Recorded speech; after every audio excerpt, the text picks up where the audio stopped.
Hi, everyone. Welcome back to Mama Genius Hub podcast. I have someone great in store for you today. We're going to be talking about the word no. And I know as moms, yes is usually the word that comes out, but let's learn how to put some boundaries up and really see what does that actually mean from us. So we'll be getting to that in just a moment. Welcome to Mama Genius Hub podcast, where we support moms with big dreams from entrepreneurship to personal aspirations. I'm your host, Michelle DeKaiser, and I'm here to help you unlock your potential in all areas of life. Join us as we explore strategies for thriving in motherhood while pursuing the dreams, the key to actually unlocking your genius. Subscribe now and embark on a journey to realize your fullest potential. So we have Suzanne Culberg with us today from Australia. Love the accent. The Nope Coach, who has helped overgivers and people pleasers learn how to set boundaries and use the word no without feeling guilty. Suzanne is known for her straightforward talking and wacky t-shirt. Let's see what she has on today. And she lives in Sydney, Australia with her husband and two awesome kids, which I was just telling her as we were getting on. That's where I got married. Well, a little bit further north. Got married in the Gold Coast. But welcome, Suzanne. I'm so excited to have you on today. Thank you, Michelle. I was like, what t-shirt do I have on today? It's my Ariel. I don't want to be where the people are. So it's end of school year here, and I've had lots of my daughters finishing primary school. So I don't know how many events I've had to attend. I'm like, you don't realize the amount of extroverting I've done for you, darling. So much. And you're like, you need your downtime from that as well. Wait, just as we always do, let's just dive right in. What is your why behind wanting to teach people how to say no? That is such a great question. I think, I was going to say, it sounds cliche, but like happiness, as in so many of us are so focused on everybody else's happiness, our children's, our partners, our bosses, our colleagues, at the expense of our own. And, you know, you reach a point where you're exhausted, burnt out, wondering, like, I've got the things. I've got the house and the white picket fence and the 2.1 kids. And, like, I've got all the stuff that I set out for. Why am I not feeling it? And I think a lot of that is linked to people not actually putting themselves first and doing things for other people at the expense of themselves. I'm not saying don't ever do anything for anyone. Like, hello, I'm wearing the shirt. I've been everywhere this week. But that's for a limited time and in specific circumstances, not 24/7. I'm just writing that down right now because I love that.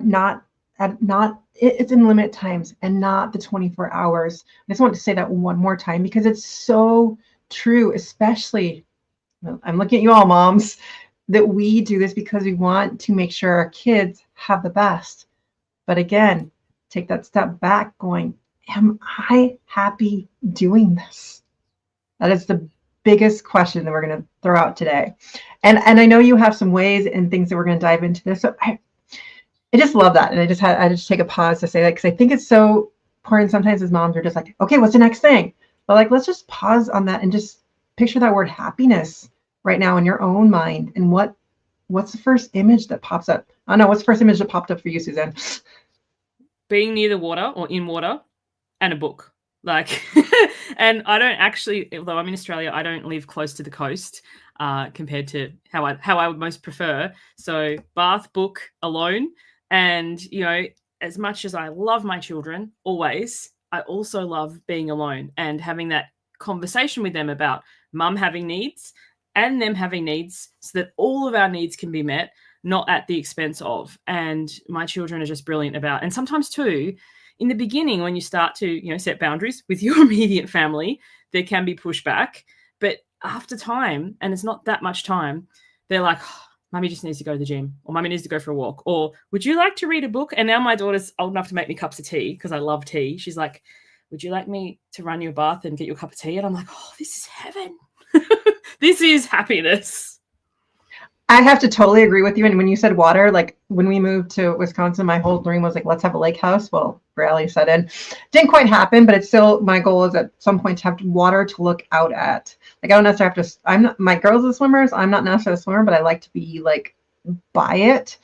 And I was thinking about the book or just a quiet time in the morning with a cup of coffee or a cup of something warm just to like have that moment in the morning. And so I really want you moms out there listening to visualize what does that moment look like for you and really visualize it so you can start making it happen more often. And I know we don't do it every day, or it doesn't always happen, but you can make it happen more often. So just one thing with that though, I just want to add on to that. Notice if any guilt comes up, because sometimes, especially if you haven't taken it for months or years or since you became a mum, like growing up, my own mother, she's since passed, but I remember watching her when I was a kid. And like, you know how some kids just born to be mums? Like my daughter can't wait. She wants 5 kids. She's already named them. It's a whole situation. I never had that. And I always thought, like, what's wrong with me? But thinking about it, my mum had no friends, no hobbies. She worked and she looked after us. And I thought, because that was what was modeled to me, that when you grew up and became a mum, your life was over. I don't mean to say it like that, but, I'm nothing if not correct. So then it's little wonder I didn't dream of becoming a mum, because it was like, I have dreams of my own. And then when I met my, now husband, and neither of us were originally like, we're going to have kids. We were like, we'll sit and we'll see. We were together for, quite some time, like 11 years before we had kids. And it was a conscious decision, and it was the best decision. But I was from day dot like, yes, I have kids, but I'm also still Suzanne, not just mum, taxi, cook, cleaner. So it's kind of like, you can have it all. Obviously not 24/7 all the time, but it's like you have dreams and stuff too. That doesn't stop when your kids are born. And that's exactly why I've even created this, because it's about finding that genius inside of you, what lights you up, what brings that out of you, whether it is your own business or career or something, or it is just writing a book, or not just getting whatever out of you into the world. I got to catch myself with my language is so important. And we put that, especially as moms, we use the word just, or we put ourselves down, or we don't give ourselves credit or celebrate the accomplishments that we make. And I think that also comes into the word no, as we're talking about that as well, because a lot of times we just keep saying yes, yes, yes, yes, but then we don't even take the heart to say, my gosh, you just did all that. Congrats on that to yourself. And you're just like, bitter about it. Well, that's whenever anyone says just a mum, because it's so common. It's like linguistically everywhere. I always catch it. I always say, excuse me, let's unpack that. But it's funny, we're recording this. So last night we had my daughter's primary school graduation, and my husband came along, and we're sitting there, and I was like, this is the first event he's actually attended. Not down, like he works out, but I was like, congratulating me. I was like, oh, there's that teacher she had in this grade, and there's this teacher, and he's just giving me these blank looks. I'm like, he's never met any of them. I'm the one who's gone to the parent teacher. I'm the one who's volunteered. I'm the one who helps with home, like I do all this, not to make him feel bad or whatever. It's like, I've done so good, like, go me.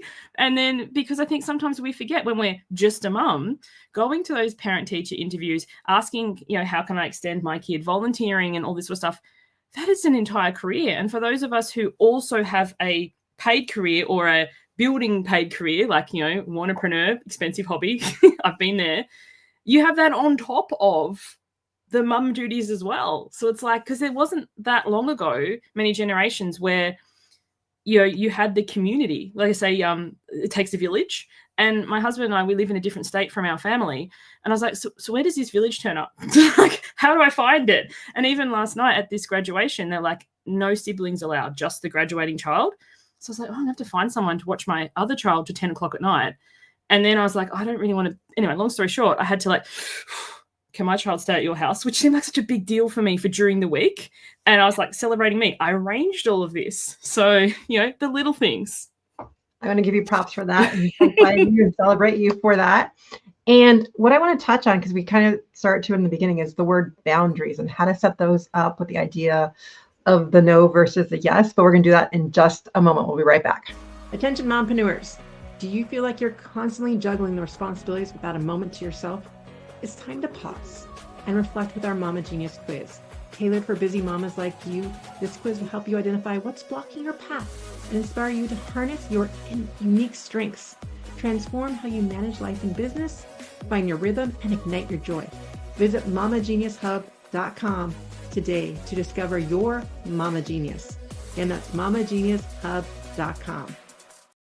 So yeah, I really want to drive into the idea of boundaries. And I know on the title we're putting like the saying, using the word no, then when all the times we say yes as moms. I'd love for you to address that. So we have things that we want to do for us, whether it be a hobby. Like I love to read. Are you much of a reader, Michelle? Yeah, but I feel like I haven't been doing as much as I want to. Buying books and reading books are two entirely different hobbies. And I think I'm with you. I have a shelf right here. I'm looking at books I have not read. We spend the money on our hobby, whether it be books or crochet, craft, scrapbooking, you name it. And then we're like, well, I do spend stuff on myself. And it's like, yeah, but do you actually utilize the thing, or is it collecting dust? And then you have the guilt that I've spent this money that could have been better used for the family because you haven't actually created the time to do it. So if you're like, actually, I want to read this book, and then you sit down and either one of your kids wants help with the homework, or they've broken something, or they want to go to a friend's place, or how do I get past this level on Roblox, or I don't know. Do you know what I mean? Like the list is endless. I'm sure I don't need to tell you the kind of things that come up. And you're just like, okay, so you go and deal with that, and you come back and you find yourself reading the same line 20, 50, 100 times. So then you're like, oh, I'll leave it to the kids are in bed. And then the kids are in bed and you're like, I'll just wipe down the sink and I'll just get the clothes ready for tomorrow and so on and so forth. And then you're like, I'm exhausted. Or I'll turn on the TV when you actually wanted to read, but you can't focus because you're so tired. And then you're just mindlessly staying up way too late watching something that you're not taking in anyway. And that's your downtime. So I think it's kind of like being able to say no in the moment. And there's a difference between, like, anyone listening to this, like the biggest pushback I get is like, what if it's an emergency? Like, I'm recording this with only one kid home, the other's at a sleepover. But she knows that if it's a true emergency, in my case, blood or bone, she can come in here 100%, or like call from the other room, whatever. I will be there. But what constitutes an emergency? Her not being able to get past the next level on Roblox might feel like an emergency to her. It is not an emergency to me. So having this conversation lovingly, not just expecting them to know, they're kids. I remember the first time I tried to set this up, I was like, don't interrupt me unless it's important. And they're both like nodding.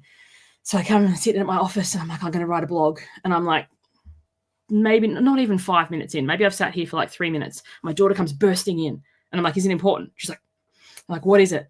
I can fit 27 blueberries in my mouth.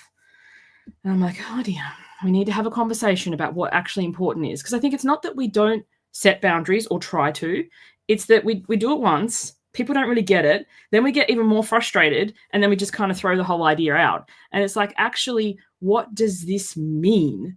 Because to her, it's really important. How exciting. This is amazing. To me, not a priority. So us having this conversation about what actually constitutes interruptible and what is not, so that when I'm finished work, like that's the thing, when I'm finished work, I'm with my kids. I don't have my phone. I don't have any notifications. I'm not interrupted by bings and bongs, because I think, well, for me, I wasn't doing anything well. When I was at work, my mind was on my kids. When I was with my kids, I was constantly answering my phone. And one day my son, out of the blue at the park, said to me, "You love your phone more than me." And my heart broke. And I thought, he's right. So I deleted all the apps. I only have email through my computer. And sometimes people get quite affronted, like, how dare I not respond to them immediately? But emails is someone else's priority, it's not mine. So, it's like you get to create and decide the life that you want to live, and teach other people how to treat you. And if people are going to get up in arms that I didn't respond to them within the hour, are they people I really want to interact with anyway? I just have to pause right there and repeat what you just said. Emails are someone else's priorities, not mine. And fill that in emails with anything. So blank is someone else's priority, not mine. And to really focus on what are your priorities. That was just so beautifully stated in the way that you're saying, like, you're at the park, like, why should I be answering these emails right now when that's not my priority in this moment in time? I think that's where we get these pressures and stuff of what needs to be done, when and where. And I love that you just synthesize that so beautifully, with just nonchalantly too. So I had to point that out. But I'll caveat that with, and if checking your emails or playing Candy Crush or whatever while you're at the park with your kids is your downtime. Do not feel any guilt or shame about that. I love that. Have been mum all day, and you're like, they can slide by themselves. I've got half an eye on them, and I'm just doing this for me. You do you. But for me, I have such great boundaries now, I didn't before, that I have time for that. So when I'm with them, I'm attempting to kick the AFL, Australian rules football, or soccer, or whatever it is. Like, I am with them, and it's quality time, not quantity. So before I might take them to the park for like an hour or an hour and a half, but I'm on my phone. And I said, not judging that, you do you. Now we might go for 20 or 30 minutes, but I am attempting to participate in the sport.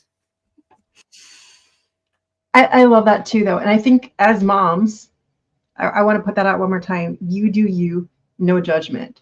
And I think as we're moms, whether you're out playing in the field or out on your phone at the park, like stop looking at other moms and putting that judgment on them, or then taking that judgment for yourself and saying, oh, I should be doing that. Imagine how the world would change if we didn't get all up in arms about other mums. Like sometimes it happens, and especially mums can kind of get cliquey. And whenever I hear someone say, oh, that woman on her phone the whole time, I'm like, hang on, hold up. We have no idea what's happening there. Maybe this is the only time all day that she gets to herself, and it's only really faux to herself because she's still with her kids. Like if we see a dad at the park, how come generally we're like, oh, he's an amazing dad? But if we see a mum at the park and she's on her phone, like, oh my gosh. And the other thing too, when people go, oh, I got a break today. I got to go to the supermarket alone. Like, and then people joke that this is a holiday. I'm like, no. Having food to eat is a basic human need.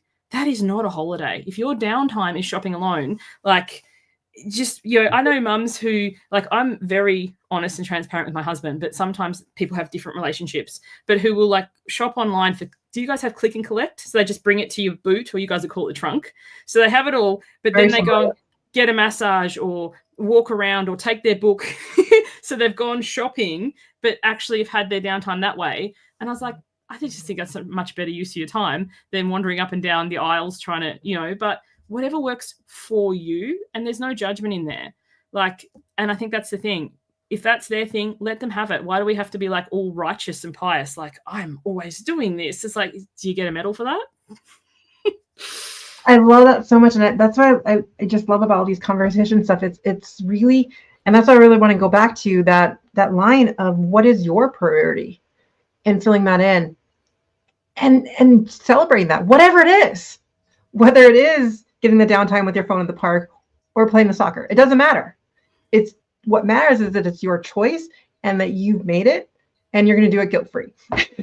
Yeah, and I think that's the thing, guilt-free too, and also being open to your kids' experience or desires or whatever being different to yours. So my daughter had her like formal leavers dinner last night. She wanted to have her nails done.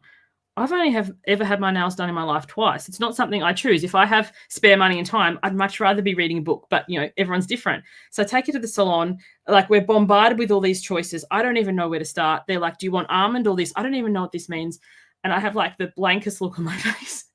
But also people are so kind and friendly. And this other like person sitting in the chair next to us explains it all to us. And I was like, oh, thank you. Like, because this is the experience that she wants that I have no frame of reference for. And, she really enjoyed that. And then we went to the event last night. Some kids had their nails done, some didn't. Some hired a fancy car that did all the stuff, some didn't. But everybody, what I loved about that was everybody did the things that felt good for them.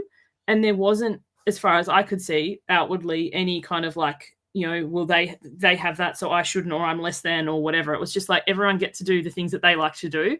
And I was like, I really think the world's shifting in that way, and I love it. I'm here for it. I love that too. I do, before we run out of time, I want to emphasize on the word no and how you use it in your coaching and stuff, and just really throw that out there to however you want to take that question, because I wasn't sure how to phrase it. Quickly, so if everyone listening can get themselves a little scrap of paper like this, so if you're listening on the audio, just a little square of paper, tear it out of your journal, challenge yourself, doesn't need to be neat. And then grab a pen, and on one side of it write yes, and then flip it over, and on the other side write no. And if you're doing this as you listen in the car, on the bus, train, however, really take the time to do this when you get home, because it's so simple, but it's so effective. And then think of an indulgent thing, reading a book, going to theatre, having a massage, just whatever, something that you're doing purely for you, and you've planned it. You're like, okay, kids are going to be at school, got time off work, you're about to sit down and open the book, and then somebody asks you for something that is not urgent. Obviously, as I said, blood and bone, of course, but it's kind of like, can you help me get past this next level? Or we've run out of apples or something. It's not urgent, and can you go do this? And I want you to hold your little piece of paper up so the yes is pointing towards them. You're like, yeah, sure, because that's what we most do. What's pointing towards you? No.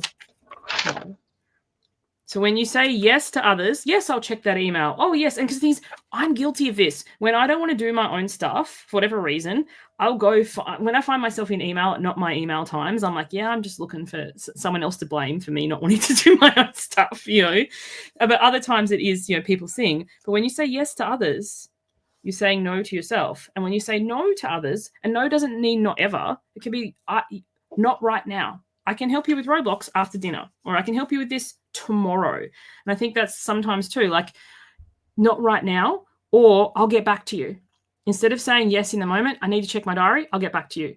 That is honest for me because I don't have any of the apps or things on my phone. I use my phone as a phone, shock horror. So if someone asks me to do something, I honestly need to check my calendar because my calendar's on my computer. So I'll get back to you. And the other thing too with that is if it's urgent, what you can say to the person is, not right now. If you still need help with that, come back to me tomorrow or next week. Because when something's urgent, they're sure as whatever going to be asking everybody they know. So the thing is, you don't need to circle back. They would have found someone else. You just leave it in their court. Like if you still need help moving house, come back to me next week. They would have found someone else. People who are desperate are pretty ingenious in terms of getting themselves help. Oh, I love that. It's so true. And on that note, we'll be right back. Do you ever feel like your own dreams are fading on you as you focus and keep everything together for your family? Or been buried under laundry and school runs and endless to-do lists? They're so deep, you don't even know what they are anymore. The Mama Genius Hub is here to help you uncover that part of you again. Maybe you felt that pull to start a passion project, return to a hobby you once loved, or pursue a career that lights you up, but you're so caught in everyone else's needs that you keep slipping through the cracks. In just 15 minutes a day, our mini courses will help you reconnect with those dreams while finding a new rhythm in motherhood's beautiful, messy life. And best of all, you'll be doing it with a community of moms who truly understand the juggle and the joy. The Mama Genius Hub is a community who've been there and are here to support and inspire each other every step of the way. It's time to rediscover your spark, live in your genius, and inspire your kids by showing them how to follow their own passions. Join the Mama Genius Hub today and start creating space for you again without guilt for doing it solo. Come to www.connectingmamas.com for more details. And we're back, and we're going to dive into, which I think you've touched on this a little bit, but I want to hear your thoughts on it. What is a common misconception about motherhood that you think holds many moms back from truly stepping into their genius? I think it's like, I need to wait. So as in like, so you have a goal or a dream, start a business, write a book, do your podcast, whatever it is, it's I need to wait. And this I need to wait is always just pushed back. So when your children are really young, I need to wait until they start school or they're a bit more independent or whatever. And then when they start school, I need to wait till they finish school. And then when they finish school, I need to wait till they're out of the house. Like there's just always this misconception that now isn't the right time. Now is the only time we have. Like tomorrow is never guaranteed for any of us. And I don't say that to like doom and gloom and whatever, but all we have is now. We don't know what the future holds. So whatever it is that you want to do, just take that very next step and then it will work itself out along the way. Because I think a lot of us are big picture thinkers. It's like, I see myself with the published book. I don't see myself writing a book. And it's funny you used just a book as an example earlier. Like I just how you said that. I wrote my first book, though my second one, I haven't got around to it. I feel the pull, but in 15 minutes a day before my kids woke up. So I get up in the morning, I'd set an alarm for 15 minutes. I wrote it from beginning to end. I never went back because if I went back and edited it, I never would have finished it. And I just deliberately finished it mid-sentence. So like, I'm like, oh, the baby's crying. Or, oh, the 15 minutes alarm's gone off. And then I came back the next day, just read the beginning of the sentence and just kept going from there. So like you can create your thing in the way that works for you instead of going, oh, I need a book coach or I need a system or, like whatever you feel the call to make, start it now in your way and fumble your way forward. I love this. Every time I look at it, the mom time frame is 15 minutes. How are you going to spend that 15 minutes? I mean, that's what the hub's all about, is choosing that 15 minutes a day to do something, because you do have 15 minutes. And I know you don't have much more than that, but you do have 15, whether it's in the morning, nap time, after the kids go to bed, and using that timer. And I love that so much. So tell everyone, Suzanne, how I know you have a gift for the audience and how everyone can get a hold of you. So the best place to get hold of me is my website, SuzanneCulberg.com. I'm not very active on social media because I don't have it anywhere. So, I have a website. I have a contact page. My contact page is so much fun. Check it out. I don't think you would have seen one like it. When you go to my website, it says don't click. It's to attract the rebels in the house. So website's best place to find all the things that I do. And I do have a gift. I have a course called the Building Boundaries Bundle, because it's not as simple as just saying no and then riding off into the sunset. Because if it was, we wouldn't have been ensconced into these habits that aren't serving us. So it's normally $50 Australian, but for your listeners, they can grab it for free if they use the coupon code MamaGenius, one word, name of your podcast. And that's at SuzanneCulberg.com/BBB. And it's also in the description. And pop the coupon code in there, grab that for free. And they're all short-ish videos with little action steps because, mums are busy. We haven't got time to watch an hour and a half of something. So we are speaking the same language, sister. And on that note, you get to sit back for me and listen to my takeaways from today. And we'll bring you back for your final takeaway. So everyone, what a wonderful episode. First of all, let's get through our 5 takeaways. First, that number 1 is, let's look at the word happiness. When we keep people pleasing, we keep putting other people first, you are putting your happiness at the expense of everyone else. And so think about, what does happiness mean for you? We talked about both of us having that desire of water. What is that vision for you? Start doing that. Number 2 is really, which kind of leads us into those dreams that I was putting it as well, not to put on the back burner anymore. But notice also when those dreams are coming up, is guilt coming into the play? And to try to release that guilt as much as you can, which actually leads us into takeaway number 3, where we ended up with the idea of just a mom, because it's said so many different times. And the problem is, we're not celebrating the things we are doing as moms. We're not giving ourselves credit for any of the things, all the volunteering, all the parent-teacher conference, all the things that are being done. A lot of times we take that away from ourselves. But that doesn't mean, which leads us to number 4, that we can't set those boundaries into place. Some of the things that we can do is looking at how we're spending our money, and are we taking time? We're buying all the books, doing all those things, but are we taking time to actually read them and putting those into our days? And I love how Suzanne say, yes, we might start telling our kids, it might not happen right away, but we have to train them to what that expectation is. I remember I didn't even tell this story, but I'm gonna tell it real quick, is I told my daughter, go wipe down the table. Well, this was her wiping down the table, slapping the rag on the table. And so until we train those things and go through it more than once, if they are understanding, then it won't be. So we can't say one and done. So keep working with that. And also remember, someone else's priority is not mine. Figure out what those priorities are and then release the guilt. Playing soccer, phone, doesn't matter. Choose whatever works for you at that moment in time. Then that leads us into number 5 with the paper trick. Go ahead and get your piece of paper and put the yes and no on one side, and then ask yourself the question, what side is facing onto you? Is that what you want? Release the guilt from it, and then go forth with that, and just really putting that into place. And I think the visual really helps us with that. And we need that as we're learning these steps. Remembering the 15 minutes or more, 15 minutes or less, we can do it. Everything's in bite size. So welcome back, Suzanne. Those are the 5 takeaways I had. I think you've nailed it. I just will add on to that 15 minutes. If you choose to spend your 15 minutes scrolling, watching reels, playing whatever, be intentional about it. I think sometimes people, because that the 15 minutes kind of becomes 2 hours, becomes I didn't get anything done today. You don't need to spend your time being hyper-productive. I'm going to spend my 15 minutes recording a podcast, writing a book, whatever. You could spend your 15 minutes lying on the grass looking for shapes in the clouds. It's totally up to you. And I think when we let go of that always having to be productive, we've all heard about toxic positivity. What about toxic productivity? Your 15 minutes can be downtime. And the other thing is the last takeaway, and we didn't say it explicitly, but all of this leads to putting your own oxygen mask on first. We hear this whenever we fly and we give the nascent eye roll and go, do I need to watch this again? But if you don't do the things for you, like you're on an airplane, then not only are you unable to help anyone else, but you're actually requiring help yourself because you fall down in the aisle and you're in the way. So these things that you feel guilt for, like, oh, taking time for myself, watching the clouds, having a shower, reading a book, make you so much more able to help and give and provide because you filled your own cup first. So whenever you feel that twinge of guilt, like I can honestly say, and I hadn't realized it today, so thank you for this gift, Michelle, I don't feel guilty about any stuff anymore. Like people say to me, must be nice. Like, you read a book today, must be nice. And in the past, I'd have to justify it. And now I'm like, it is. Own it, girl. I love the accent with it too. It is. And it's so true. The more we start doing those things and the more our energy changes with that.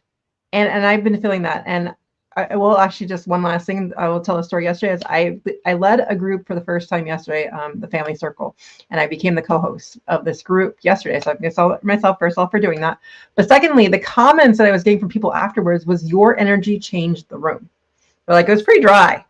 And so I think the more we start doing the things that light us up and getting in there, then we're bringing people on board with us, and then involved with everything we do, activities with our kids, everything, when we are choosing the things that we want to do. I got the honor of seeing my son be an Elvis impersonator in the play Who Killed Elvis this weekend. I was just like, my mouth was dropping watching him do this. I'm like, that's my son up there. And then my daughter, I got to watch her. She is 1 second. I'm going to have to say this. I'm saying this out into the universe. She is 1 second away from 50-yard breast and 100-yard breast of making a national time at the age of 11. That's incredible. So just being able to watch those and participate, and I actually came home after that. The one I was actually watching my youngest daughter swim that day, but I came home and you know what I did? I took a nap because it was so hot in there. I was so tired. I thought I was getting the flu, but I think it was just more being in the hot in there. And I got the rest, and then I felt better the next day. I was just like, but we need to take care of ourselves in the process of all this, and watching our kids doing the things that they're doing, but then also doing the things that you're doing, and it's what it's all about. We could go on forever, Susan. I know, Suzanne, I know we could. But on that note, I think we're going to have to end the episode for today. Thank you for joining us. And I want us to do that at the end. I want us both to say no together because I think people need to hear it. So 1, 2, 3, no! And we can all do it together. I'm empowering you all to use the word no, not right now, or maybe in a little bit. Right? Set that up for yourself. Come back to me next week. Come back to me next week. Exactly. On that note, we'll see you all later. Thanks everyone for joining us on the Mama Genius podcast. Thank you for joining us in today's episode of the Mama Genius Hub podcast. If you found value in our conversation, please share this episode with another mama who might benefit. Sharing helps us build a supportive community and reach out to more mamas like you. After all, it's more fun when we do motherhood together. Until next time, stay motivated and continue to pursue your dreams as you shine in your genius.